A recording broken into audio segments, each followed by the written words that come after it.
All right, from this Fairfax City, we are very grateful that Clive Nolan accepted the invitation to my show. Clive, welcome to my humble podcast, my friend. Well, thank you very much. Clive, let's go back to the beginning of your life. Were you born like in a musical family? I mean, how old were you when you perhaps began taking, I don't know, guitar lesson, piano lesson back in the day? Well, my parents were both music teachers, Yeah. so I was kind of fortunate on that level. My dad particularly was a performer. He performed on many stages, and he was an accordion player and a pianist. And Yeah. he used to go out and do the entertaining with the accordion with another guy, and they were called the Nolan brothers. And they used to do music hall in those days, 1,000 years ago.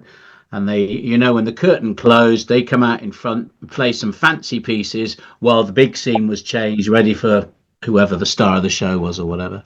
Anyway, he then became a music teacher. He was like head of music at his school and everything. When I was born into a musical family. Yeah, that's absolutely true.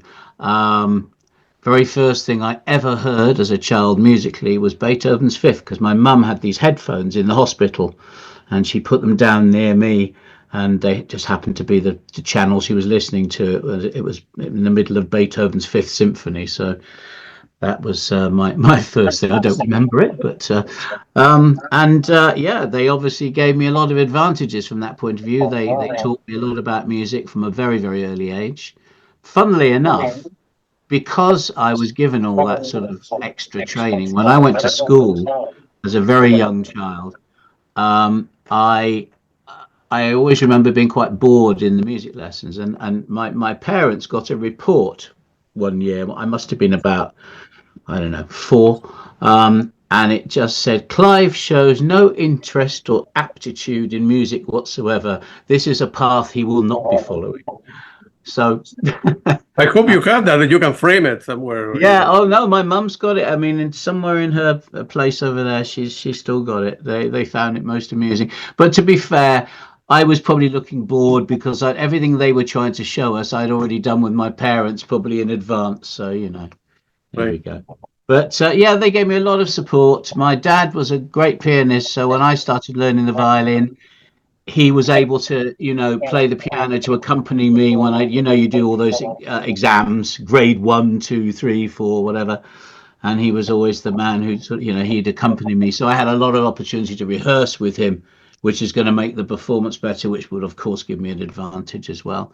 And I had a very classical music upbringing. So I didn't have anything really to do with rock or pop, very much interest or anything until quite late on. I was 16 and I changed schools, and I went to King's School in Gloucester. And I just remember this. I just remember thinking, as a person, I was very introverted at that stage.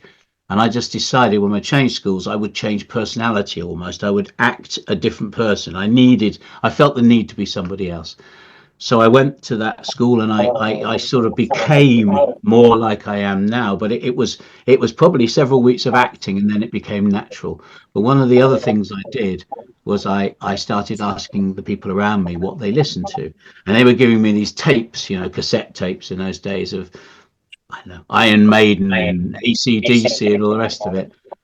And eventually I borrowed 20, I've told this story many times, but I borrowed £20 from one of the friends I'd made there. And I went into Gloucester and I went to the record shop and I was looking through and it could have been, because then that was when punk was emerging. So it could have been, anything. It could have been a punk album. I didn't know what I was looking for. And I chose an album purely on its cover and I bought it. And that was Seconds Out, Genesis. But Wow. I didn't know who Genesis were. I had not a clue in the world what I was buying. I just liked the picture on the front cover. I Yeah. thought, yeah, that's me. And I took it home, and I remember listening to it. And the first time I listened to it, I could think, what the hell's that, But there was a few things that caught my attention. There was a little bit in Supper's Ready that I really liked, and there was Yeah. it was One for the Vine. Certain bits. Afterglow as well, and then I listened to it a second time and a third time, and by the time I went back to school on the Monday, I sat down with some friends. I said, let's form a band, and thus that path was started. So yeah, my parents gave me a lot of help with my proper musical education, if you like, and then I Right. made my own discoveries later. Yeah, and we need to mention that you are like a gifted kid, because I think of the age of 16, you became the youngest musician in England at the time to get the ALCM diploma, right? From Yeah, I was. the Yes, I London College of was. Music, right? Yeah, It good was, for you. yes, normally something you took a little bit older. I mean, I don't know if that's still the case or even if it's true at the time, but I was definitely one of the youngest people Good for to you. take it. And interestingly enough, I took that exam in a lady was this sort of a lady was the invigilator. So I had to go to this address and sit there for 4 hours and do this exam. Uh, and it was in Cromwell Street, and it was literally a few doors down from where a very famous serial killer and his wife, Fred and Rose West, were busy murdering people. And it was in Cromwell Street where they lived, and I was a few doors. I took this exam a couple of doors down from where they were. Just yeah, as an aside. But yes, Yeah. it did, and in fact, it was marked by the exam was marked by, if I remember rightly, Lloyd Webber's father, who was a professor of music or what have you. I'm pretty sure, yeah. And he was the guy who marked it. So that was kind of cool as well. Good for you. And you, not only you finish your equivalent of bachelor's degree, but a master as well. So good for you, right? So, but Well, that would have been in all I enjoyed that. classical, right? Right. Sorry. That would have been classical, right? No, Yeah, no, it was. Yeah, I mean, if mostly. for want of a better way of describing it, classical. I mean, it was the Right. nuts and bolts of music. You learn history, you learn harmony, counterpoint, orchestration, conducting, Right. composition.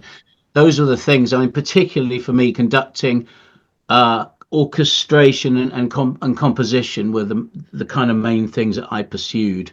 I knew quite early on when I got to university that I was never going to be an outstanding performer on the violin or the cello or the instruments. And I had friends there. In fact, Penny, one of the friends I made there, is a violinist, and she still is. And I get, if I ever need violin on my albums, I get her to come and do it. So but I knew if I wasn't going to like practice for 6 to 8 hours a day, I wasn't going to be in the league. But my natural talents, if you want to use that word, were in the composition, the understanding and visualization of harmony, and that side of things. So that's where I put my efforts and time, and that worked out okay. I got you. Thank you, Rich. And then you listen to that album from Genesis, and in many ways, literally change your life, if you will, right? So, and then you form a band, right? And then, so what happened with that? The first band you were part of it. Oh, the band was terrible. But you see, the thing is, I formed it and I had absolutely no clue really what I was doing. I always remember we agreed we'd have a rehearsal on a Saturday probably. And I said, that's okay, I'll write a song. I write a piece of music at least. And so I went home and I kind of jammed something together on the piano. And then I did what I normally, I assumed was perfectly normal. I wrote it all out on manuscript paper. And so when I turned up at the rehearsal, I said, okay, well, that's the guitar part, that's the bass. And they just looked at me and I said, what's this? I said, well, this is the music. And they said, well, we don't read music. I said, oh. Okay, so I then had to kind of partly learn the guitar so I could play the guitar part to the guy who's going to do. I mean, it was really primitive, but that's how it's. And I didn't, even when I started writing more music, I didn't really have much of a comparison to work with apart from this Genesis album. And then, obviously, as a result of listening to that album, I started buying the actual albums. And a Yeah. friend of mine at the school had also introduced me to Rick Wakeman, so that was another great sort of wow moment. So between those two, Wakeman, and it was his solo stuff, not Yes, it was Wakeman and Genesis. I Yeah. kind of somehow reconstituted stuff to become songs for Sleepwalker, but within our limited abilities, I suppose. And we did eventually as a band we put a gig on at the school, and I always argue that's one of the best gigs we did because I think our audiences have got progressively smaller because the kids didn't have much choice, so they filled the hall. So we had an audience of like 500 or 600 people whether they wanted to be there or not. So I says downhill ever since. But no, it was an interesting learning experience. Sleepwalker was where I got to make all my mistakes, and also it was a beginning of a new set of lessons, because it's all very well understanding, I don't know, orchestration, conducting, or what have you, but I knew nothing about the music business, nothing about rock music. I was starting at the age of 16. That was the beginning of my apprenticeship into that sort of area of music. I got you. I got you. So you end up focusing your career in many ways on the keyboard, and eventually you end up joining Pendragon in 1996 as a full-time member. Yeah. What memory do you have from early in the beginning when you needed to go to a process for selecting? You knew the members. Why Pendragon? That's what. Well, I've known Nick Barrett since I was 4 years old. We See. met at school, at a Oh, I see. primary school, and we went to the next school together as well. And then he went off to a different school, so we kind of parted ways. Probably, I don't know how old we were at that stage, 13 or 14, but we Yep. kept in touch. And we used to meet up and along the way. And then, of course, I went down the classical route and A-level music and whatever, and then headed for university. Nick left school, formed Pendragon. And I was aware, I used to meet up. I even went to a couple of their rehearsals once as well. And somewhere down the line, Nick contacted me, and they wanted to stay with me because I was like literally staying. Where I went to university, I was on the edge of London, and they had record company meetings, as you do at that age, or used to, with your new demo. And they used to come and sleep where I was, as a way of hopping into London more easily, or maybe stopping off on the way out again. So we obviously talked, had a few drinks, chat, and all the rest of it. And then one time they came up and they stayed, and they were moaning about the situation with the keyboard player. And I just said to Nick, I said, I'll tell you what, I'd do it for half the price. It'll be a lot. And then a few weeks later, I got a phone call from Nick. He said, "Do you remember what you said?" I said, "Yeah." He said, "Well, would you like to play with Pendragon then? It'll be a laugh." And I've been stuck in it 40 years now. Apparently it was. So yeah, that was how it started. And then I always remember the very first gig we played was an absolute disaster. It was we drove. We were in the back of a Box Luton van, so we were on the shelf inside the back of the van. Couldn't afford all the extra transport in those days, and we went to this place, the Red Lion pub, somewhere in London, Gravesend. Yeah, what a great name, Gravesend. And I remember they set me up with the keyboards that were kind of the Pendragon keyboards, and I think I had something myself as well. And we started playing, and but I don't know, about halfway through the set, something broke down, and I was trying to get the attention of the sound engineer. I'm not entirely sure why now, because not that it was anything he would be able to do, but anyway, I was, and all I could see were these Budweiser flags. They had these kind of like festoons across the route, the sort of. So all I could see were these Budweiser. I have that image in my head. These Budweiser flags. The keyboard's not doing what it was supposed to do.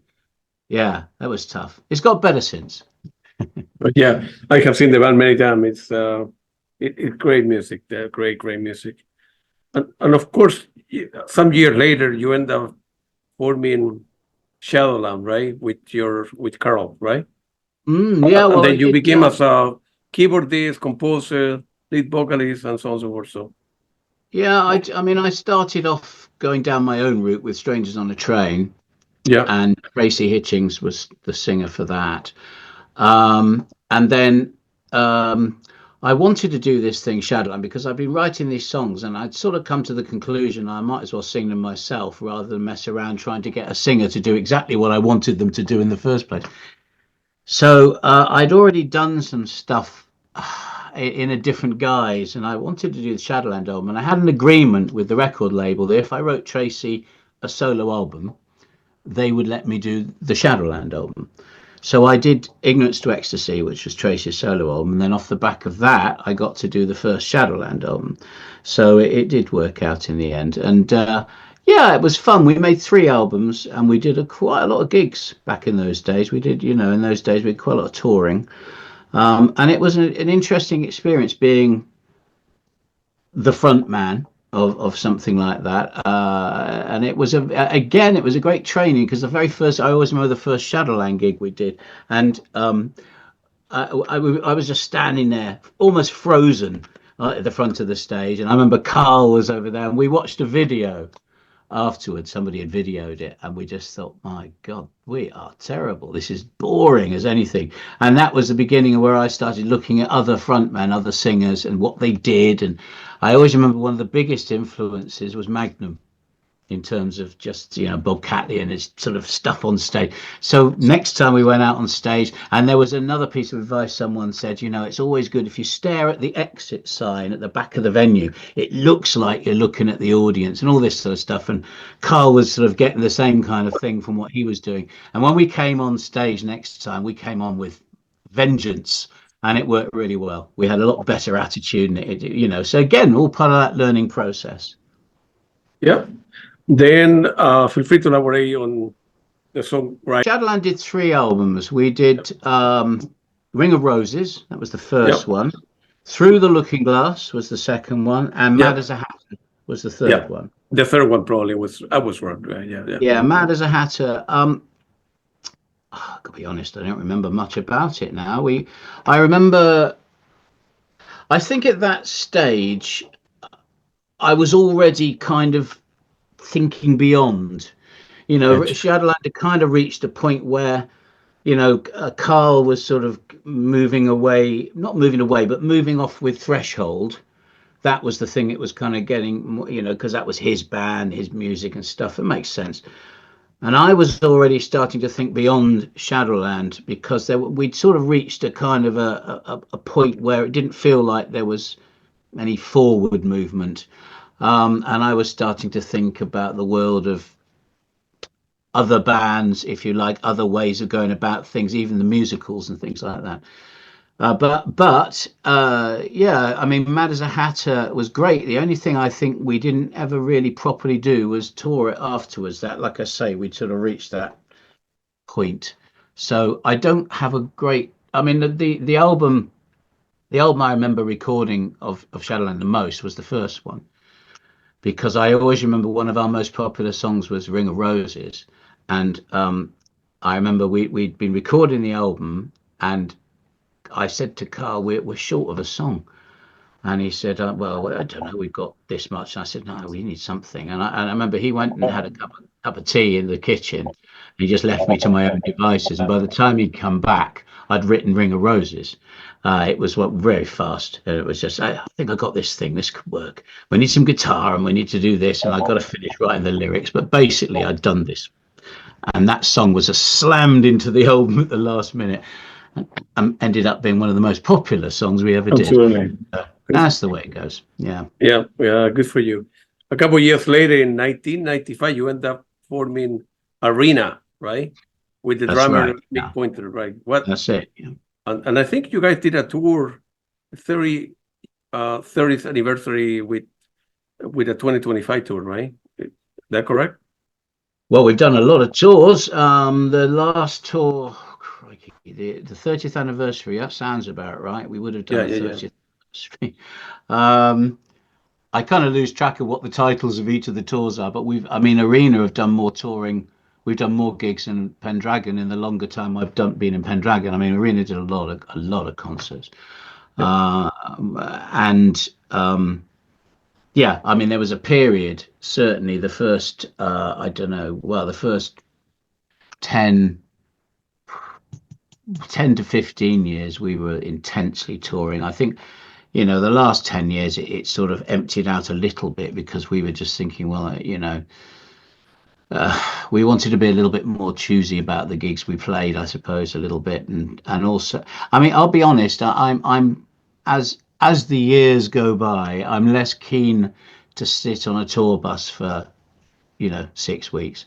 I don't really enjoy touring in that sense. Sure. I like the gigs. I like walking on stage, perform the gig, take a bow, leave. It's the journey, the traveling, all the messing around. I've grown to dislike that more and more. So I have sort of requested from both Arena and Pendragon actually that we keep the touring down to maybe a couple of weeks at a time. Right. Um, and I think most of the band members are kind of happy with that now. Um, so that kind of suits us all to a great extent. But and also now that I've moved here, where I'm living now, it's the first time I've ever felt a real bond with the place I'm living. So it's the first time I've really experienced that thing where you go away and I actually want to come home. So from that perspective, I'd rather be here than away a lot of the time. So that.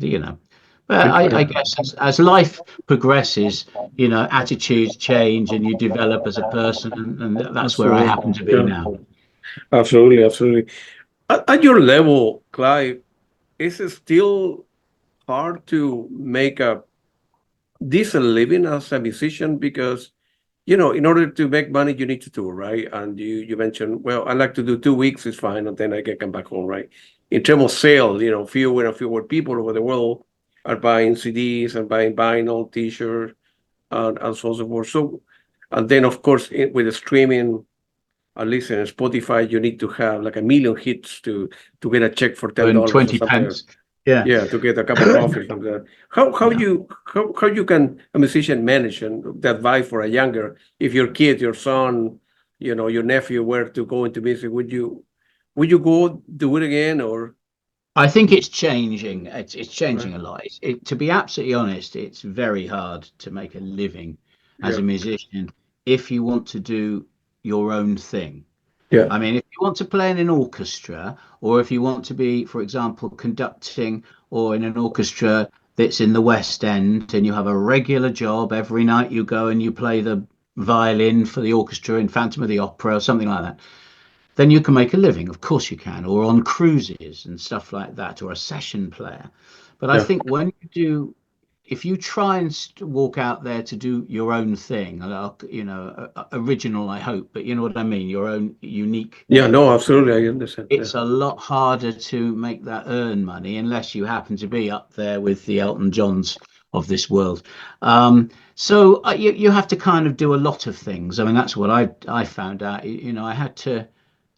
I couldn't just be an arena or just be in Pendragon or whatever. I mean, I have to do everything, and that works. Work in the studio, a little bit of session work, doing my own albums, doing this and the other, and now, of course, that we've built this Viking mead hall in the back garden, and I can actually put on events here and make people travel to me to see the performances. That's also kind of cool, and I hope will generate some money. And it's all of that stuff put together. Um, it makes it a bit more possible, but no, it's really not easy. And of course, with streaming and such like, as you've already mentioned, Spotify, as a musician, unless you're Taylor Swift or something, you're not going to make money out of that. It's really not. You go, oh, it's good promotion. Well, that's fine, but you're effectively giving away your music for That's that good right. promotion. So it all depends what you think you're going to get out of that. And the trouble nowadays is, the attitude, the global attitude has changed towards things. Most people can't concentrate for more than 15 seconds, and it's very hard. And of course, nowadays you can probably go and find a program, press a button, and the thing will write a symphony in your name, and you don't have to do any work or understand it anyway, thanks to AI. So Yeah. I think that the nature of musicians today will have to change and adapt, as always. That's what happens in history, and become something that will survive. And what exactly that is, I think, will have to be down to the individuals. I'm trying to find my own solutions. I've always been a believer in this idea that of the minstrel, if you like, the traveling minstrel that goes from town to town. Well, it's sort of a touring theory, performing things that are kind of relevant or interesting to the audience they're going to play to, often being supported and financed by kings and courtiers and all the rest of it. In some ways, things haven't changed. They're just got slightly different titles and a different look. But I think for me, I think well, where I am, there's no point in me trying to become some kind of, I don't know, sort of emperor of TikTok or something. I mean, it's just not what I am and what I do. So I have to do what I do, and hope there's enough people out there who will latch on to that. But on the other hand, I'm still trying to adjust and change things accordingly. But the one thing is, you can press that AI button and it might create you a fabulous song or album or what have you. But if you want to go out and perform it, you've still got to be able to play. That's You've right. still got to be able to understand music. So there's still space, perhaps, for us until they Absolutely. invent the AI musical robot that comes and performs at the speed of whatever. But hey, I think one day it'll turn around again. I think some bright spark in about 50 years' time will say, do you know, I've got an amazing idea. What would happen if I actually wrote this song myself without using someone? Wow, really? Wow, that's amazing. I'm going to do that. And all of a sudden it'll turn around. But I'm afraid I won't be here to see it, I suspect. But in the meantime, sod the world. I'm just going to do what I want to do. Absolutely, absolutely. Very well said. When writing new piece of music, Clive, let's say you got some inspiration this weekend and you write, half an hour of music that you think is great. How do you know to which band that music? How do you know at the time where this should be my solo stuff, or that could be Well, I can tell you Arena, or exactly. could be part of Yeah. Pendragon, or so so forth? How Yeah. in your head Um, can you say that this is kind of Pendragon, so to speak, well, or I have a thing. And yeah, in fact, over in the corner of the studio, over out of your sight, is a set of yeah, hooks. They are physical hooks, but I use them as metaphorical hooks. And I say that I have a series of hats, and I'm yeah. able to put a hat on, and that hat is the arena hat, Imaginarium hat, Okay. musicals hat. And it's funny because if I'm in the right frame of mind, then when I'm writing, it will basically go in that direction. Very occasionally, I might write something and think, I don't know, that's more arena than musicals or whatever. But most of the time, when I've got the right hat on, metaphorically. So right at the moment, for example, I'm working on a new album. I booked myself for the next couple of months because I never had any time, always on tour, rehearsing, whatever. So I booked myself off so I could actually have some time to write. And I'm working on, I don't know if you know Song of the Wildlands, which was my kind of Viking album, but basically I'm doing a Yes. companion to that. So there's going to be another one of those kind of albums. And in the last week or so, I've written about 18 minutes of music, I think. So that's progressing. And again, I'm wearing that hat. So while I'm working on this album, it's very unlikely that I'm going to accidentally write an arena song or I have a see. I see. it's just I don't know how to describe it, but if I've got the right sort of focus on, then it sort of comes out that way. I think probably because ultimately, music can be nothing more than just a couple of notes. And depending on what you do with those couple of notes will depend on whether it's heavy rock, classical, a song, an instrumental. It's still the same notes, but by the time you've added power guitar chords behind it and a bloody great drum kit or whatever, then it's going to change. So I suppose in a way the essence, the water that I'm pulling out of the well is the same. It's only my hat that I'm wearing when I get the water out and decide I to got use it. you. Yeah, That's what defines where it goes, I think. I got you. In terms of creativity, how the music come to you? I mean, you get a cup of tea in the morning or a cup of coffee, you go for a walk, Coffee. and then Um, ideas come to you, or uh, you kind of force it in, so to speak. well, yeah, to some extent, over the last many years, I've learnt to know myself well enough. And I know that there's a point where I'm ready to write. And I go back to my well analogy. It's almost like if I do it, I mean, I remember during COVID, 2020, I wrote about 5 albums. I'm still, in fact, the most recent one is the one we may talk about soon, Mortal Yep. Light. I wrote Yep. that back in 2020. I call it 5 albums. It wasn't because obviously the Mortal Light's like 2 albums. It's double albums. So, but the equivalent of. And I was just driven, writing, but I knew by the time I'd finished that I wasn't going to write anything else for a while, because it was like the well was empty, and I can feel it sort of filling up again. And there's a point where I kind of know that I'm ready to write again. And it's kind of, I can't completely explain it, but it's just a feeling. It's like the well is ready, it's full again. And then I know that there's always that little period of time. If I embark upon a new project, I'll turn around and I'll muck around on the piano, or I'll look at a blank sheet of paper and I'll just think, I got nothing. And that lasts for about maybe a day, maybe less. And then just a little something will kind of, I'll just sort of hit something. I think, I don't know, maybe C minor, yeah, sure. And then it starts, and then it just gathers pace. And very often the very first thing I write on a new writing project is something I might throw away, because it's almost, I just look at it and think, oh, I've done that before. And then I allow all those kind of veils to go out, to go, and then I just get on with it, basically. I can't, I mean, probably not a very good way of describing it, but basically that's just, I don't really analyze it that much. I know when I'm ready to write, and I just get on with it. Gotcha, Anderson. Thank you for your honesty.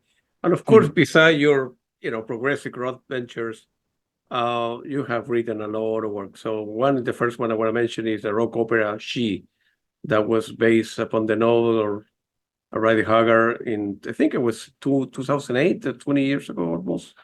That was filmed on the DVD in Poland, right? So, yes, we did DVD in Poland, and we performed it quite a few times now in Bolivia, for example, and Bolivia, in Germany, and in Holland, and of course in England. And in fact, recently on the last Music at the Mead Hall event that I put on here, we performed another theatrical new version of She. So that was very cool. I haven't seen that in operation for a while, so it was, and I wasn't in it, so I got to sit in the audience and watch it, which is always my dream with the musicals. My great wish with the musicals is to write something that's kind of got its organic life to it. It doesn't need me. With a band, if I'm in an arena, you got to go out and you got to do it, and you got to promote it, and you're part of the band and everything. With the musicals, my wish is always that it will exist in its own space.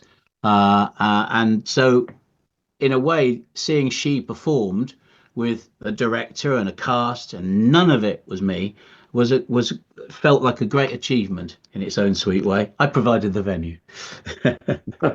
Good for you, man. And of course, musical alchemy finished its run in the Jeremy Street Theatre in West London in 2014, 10 years ago. Man, you have done a lot of stuff. What memories you have for that one? Well, we performed Alchemy. That was the first of three so far, three musicals: Alchemy, King's Ransom, and now The Mortal Light. But we performed Alchemy off West End, as they say in London. And there are all these wonderful little theatres. They're called off West End. They're not official West End theatres. They're kind of unofficial West End theatres. But they're all tiny. Some of them have got no more than about 20 seats. We played in a place literally geographically in the West End, because a lot of them are satellite. But this one's in the West End, and in Jermyn Street, and it's like a underground. There were 72 seats.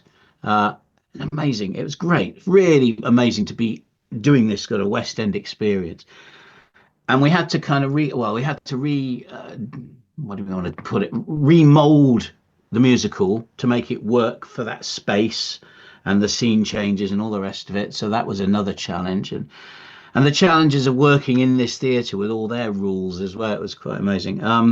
But yeah, we did it. And actually, unknown to me, a film director turned up, and that's what led eventually to the movie being made that's being currently made of Alchemy. But I didn't know that until about a year after we did that show. But when he came down to Cheltenham and introduced himself.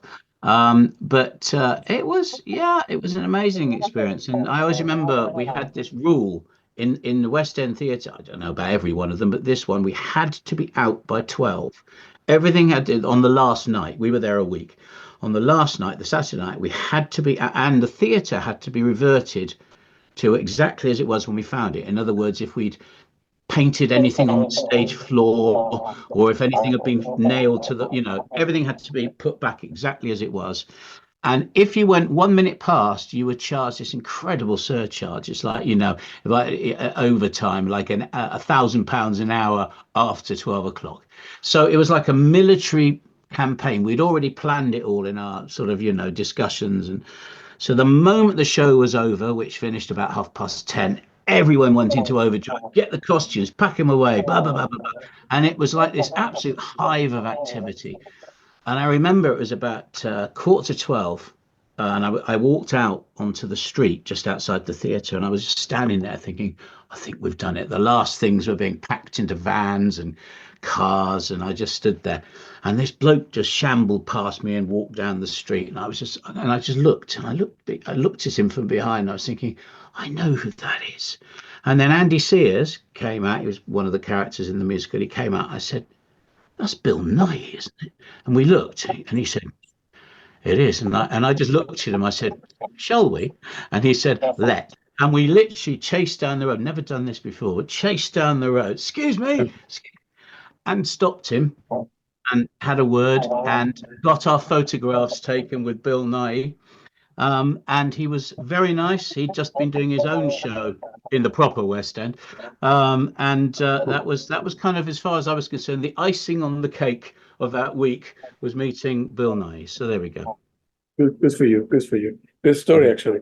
You have received many awards in your life, especially the one I'm from. I was born in Chile, so the one that when I saw Bolivia, that really caught my attention. Over the years, you have, Prague Player of the Year and Best Keyboardist for this poll or that magazine.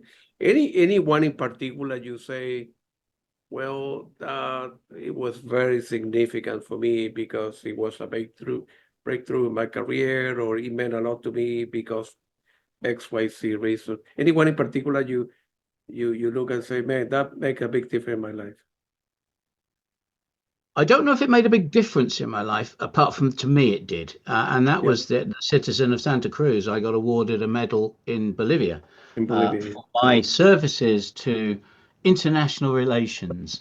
And I got taken to the government buildings, and the mayor and a few other people, photographers and everything. And I was presented with this medal and made me like a citizen of Santa Cruz. And I think what makes it so special is the fact that that was something I was awarded that wasn't specifically a music thing from a progressive rock society or a progressive rock magazine or a progressive rock website. It was something outside and beyond, which I think made it that much more special for me. So, I mean, it's always good to win something, whatever it is and whoever it's from. It's great, and I appreciate every single time. So but if you're asking me for one that perhaps rose slightly above, then that'll be it. Will be all right. Good for you, man. That's very special. And of course, we want to talk about the Mortal Life, which is a 4 CD set. Comes together with 3 lavish booklets, and and it makes the third installment of your self-proclaimed alchemy series. Feel free to elaborate on that and the level of effort. How long did it take to create something like that? It's a masterpiece. I listened to the album probably 3 or 4 times, both CD. And for people that don't know, I will mention that sheet that your publicist sent me, and it's Act 1, Act 2, over 2 hours and 20 minutes of music. It's beautiful done, which is going to be released February 15 in 2026, which is in a month from now. Feel free to elaborate on what was the process of putting that together, because it's a lot of work. It's a lot of work. Yeah. But funnily enough, the easiest part of this was writing it. It's one of those sort of bumpy paths. When I finished doing King's Ransom, the second Alchemy musical, I thought, oh yeah, well, it'd be nice to do another one. It wasn't an urgent thing, but I started thinking about it. And then I decided, okay, well, because it has to begin with the story. I always explain to people that I don't write music unless I can see it. I have to be able to see music. I've only ever written one or two abstract pieces in my whole life. It's always based upon a story or a visual aspect. I have to, so I always say I have to be able to see the song. So until I have a story, I can't start writing the musical. So I spent 2 years on and off, here, a minute here, 10 minutes there. But I spent 2 years putting a new story together for this thing. It was originally called The Obsidian Key. And it was a convoluted piece. I'd sort of, Professor King met his brother and this and that and all the rest of it. And I remember showing it to the director who was working on Alchemy. And he sort of said, "Yeah, some great stuff." He said, "But it's quite complicated, isn't it?" And I thought, "Yeah." The difficulty with a musical is that when you have any moment in the story that becomes a song, means that moment becomes 3 or 4 minutes long. So if I drop a hammer on the floor, and that's 4 minutes to put that point across. So you have to have a fairly simple story, otherwise the musical is going to be like 10 hours long. Um, so I decided it was a very hard thing to do, but what I decided in the end was just chuck it all in the bin. I just thought, no, this is stupid. Because I kept trying to fix something by adding another layer. Do you know what I mean? To make the story work. Sure. So in the end, I just thought, throw it away. In my mind, I wrote down, well, actually, yeah, it wasn't my mind. I wrote down there were certain key things I absolutely knew would work, just moments. So I wrote those down and I just threw the rest of it away. And I thought, right, I'm going to start again. 2 days later, I had the story. It was done. It was that simple. Once I finally gave up and threw the rubbish away, I could start with a clean slate. It came together. So once I had the story, then I was obviously ready to write the musical. And then, of course, COVID hit. And I had some things I had to do. Well, I basically had to do the Song of the Wildlands recording. So I had to end up doing that mostly virtual. Which worked out very well actually. And then I just thought, well, I've got no more excuses because I was sort of putting it off a bit. I got no more excuses. I might as well write this Mortal Light musical. By then it was called The Mortal Light. So I wrote it in 5 months during that year. So, and it was intense. I mean, it was every single day because I had nothing else to do and nowhere else to go. I could spend as long as I wanted uninterrupted. I'll tell you, that was great. I know I don't wish COVID on anyone. I don't wish the illness and the death and the horrible things that happen. But my particular experience was being locked in this bubble for most of a year. And for me, that was brilliant. It worked very well. Um, so I wrote the musical. Then it's taken 5 years to get from that point to now, for all sorts of different reasons. But basically, I moved house, and all of a sudden there wasn't a studio, and I was sat in a room in the house, kind of making do, making that work for a while, and we recorded a few bits here and there, and so the recording process took a lot longer. But the songs never changed. The music, the writing never changed from that time in 2020. Eventually, I had the album finished a year ago. So I presented the album to the record label about, February last year. But then there's been a whole host of technical problems, which I won't even bore you with, apart from the fact that the pressing plant decided to get the music round the wrong way on the CDs and things. Oh man. Yeah, I know, but these things do happen, and it's just one of those things. It just and then of course you have to go through a process. I actually put this up on a video today on my app, but they get the CDs and then they put the one that said vocalizations and instrumentations are the two bonus CDs. But the vocalizations one had the instrumentations music on it, and the instrumentations one had the vocalizations music on. So they had to redo those again, but they start off by trying to blame someone else. So they tried to blame the record company, and in turn, the record company comes back. Are you sure you didn't send us the wrong master? So we have to go through this game where I have to prove that I sent them all the right stuff, and then eventually it goes back to the pressing plant, and they said, yeah, it was us, but that was a month. And then, and then after that, it's, well, we don't want to have to, undo all the boxes and recall them and take the CDs out. But anyway, eventually they came up with a solution, which is to do these correct CDs. And then when we sell those, we simply present people with the two extra CDs that will fit in the box. So you get the benefit of the collector's edition, which is wrong, and the corrections as well. So you get the best of both worlds. But anyway, I'm very pleased with it. I still listen to it and think, yeah, there's some great moments. I hope we'll perform it live at some stage, but it's longer and bigger and more characters and all the rest of it than the other two. So it's going to be quite a challenge to do, but I'm thinking about it.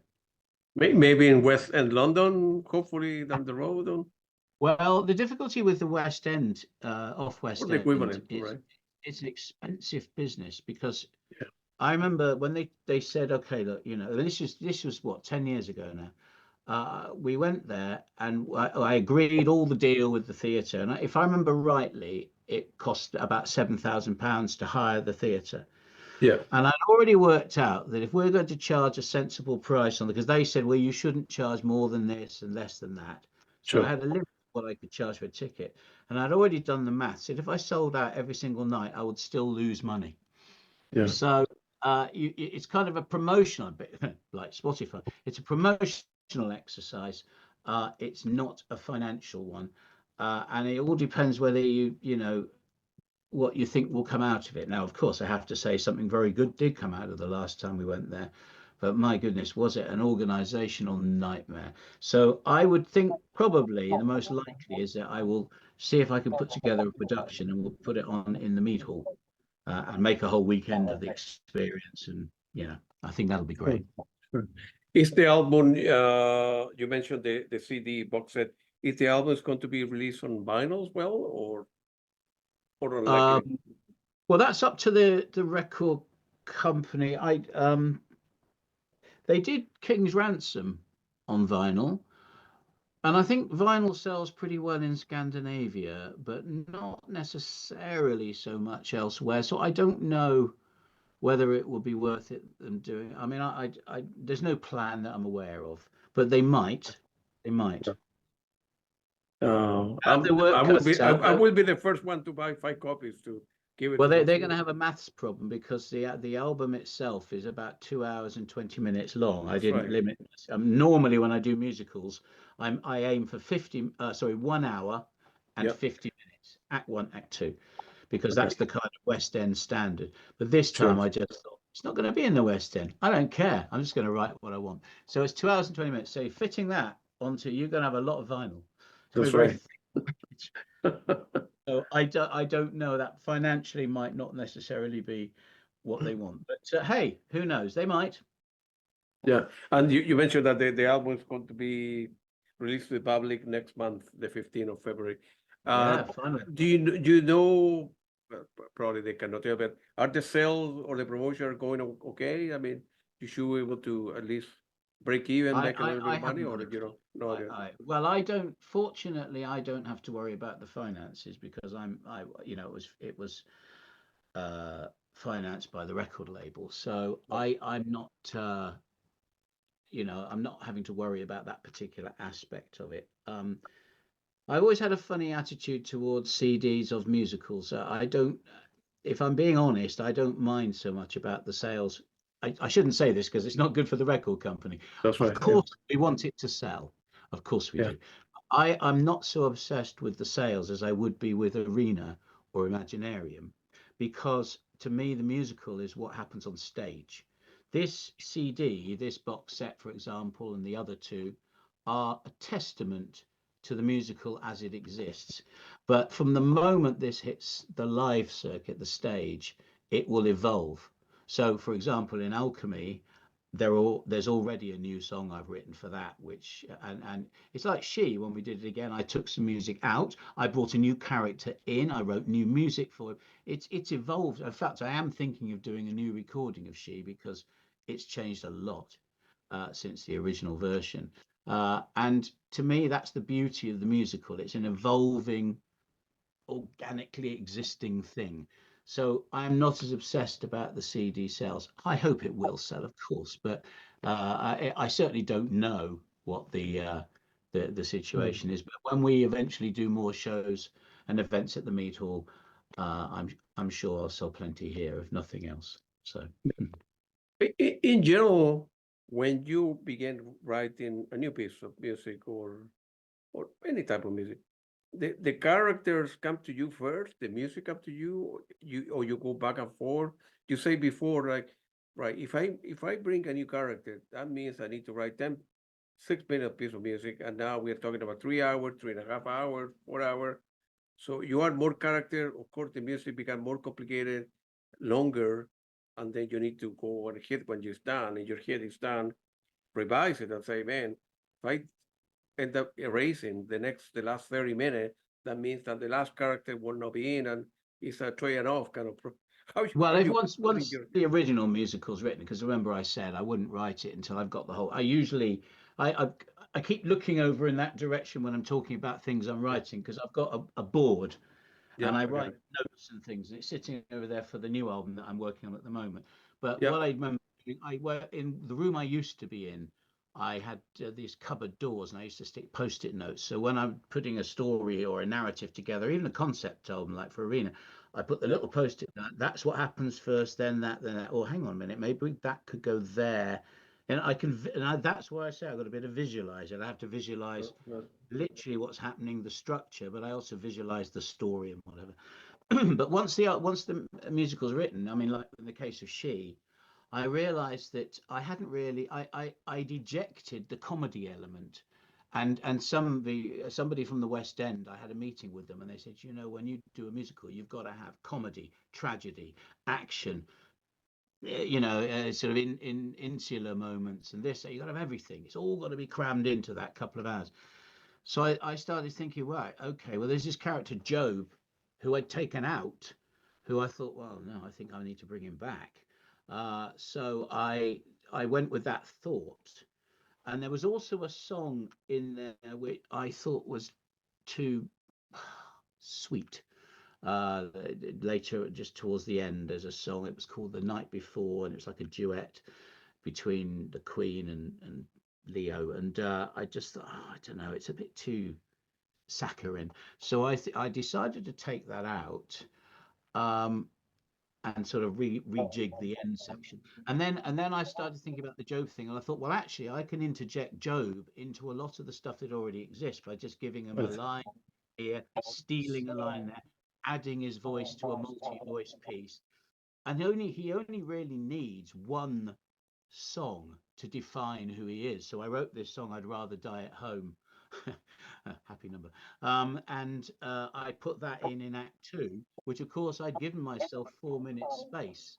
So I was able to kind of move things around and put this in to yeah, there. So it's just a question of sort of developing the idea and seeing it again and thinking, and it worked really well. I mean, we performed it here with that full, well, we've done it before with Joe, but we performed it here, and it just added that when it's all a bit dry and all a bit serious and all a bit self-indulgent, then suddenly this character comes in and blows that open a little bit. It really helps, and it keeps the thing moving forward. So that advice I got from the lady, who was in fact mainly a choreographer for the West End, but she was absolutely right, and I've applied that with the alchemy things. But even in alchemy, I started thinking when the movie was happening, uh, I said to the director, well, Greaves, who's the kind of thug, he's helping the bad guy, but he doesn't really have any vocals. He has a little bit. He's got a duet and a few bits and bobs, but perhaps something he needed something more. So I suggested writing a song for him. Um, and again, we'd already agreed certain songs will go from the musical version because we need more dialogue. We can get the story moving more quickly if we don't. There's a song called King Explains near the beginning where King literally explains, right, this is a situation, everybody. We need to do this, this, this, otherwise that's going to happen. Now, of course, he takes 4.5 minutes to sing that, but we can do that in about 1 minute of dialogue. So we took that out, and I'm using music from that song as the kind of film music. But that bought us time, keep things tight. And then I've also got this new song that I wrote for Greaves now, which we've inserted into Act Two. But there's space to put it there. And now, because they want a larger role for another one of the thugs, a mercenary who's involved in the story, I've been asked to turn that into a duet so that they both get a chance to kind of make their nastiness clear. So, that's what I like about the musical. It's a constantly developing thing. Sure. Next sure. time we perform Alchemy on stage, I'll make sure that is part of the soundtrack as well. I got you, Rich.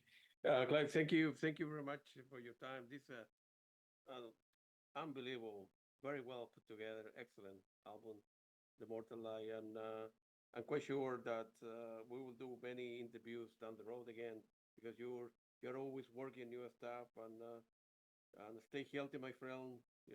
Keep on creating great music, and we'll talk to very soon. Wish you good luck with the sales, and hopefully we'll have a DVD because I will be there. I buy both. I buy CDs. Well, you'll have to come and see it performed in the Mead And I Hall think one of these yeah, weekends. feel free to mention when the event is going to be. Which Well, I don't know with that, but what we do at the moment, because of the touring commitments I've got and everything, because Yeah. we've built this Mead Hall and it's a Right. whole area people can enjoy. It's only 70 seats. Yeah. Basically, I'm aiming to do about 2 events a year, and they're Correct. 2-day events. So it's worth coming over from other countries. In fact, 70% of our audience is from outside of England. And we've got one in May, that's sold out. I will announce the next one in May, but a little clue, it's going to be in September.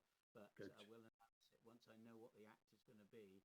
Although my hope is that I will have written this new album and will perform it for the first time in September. Big plan. And then maybe next year, who knows?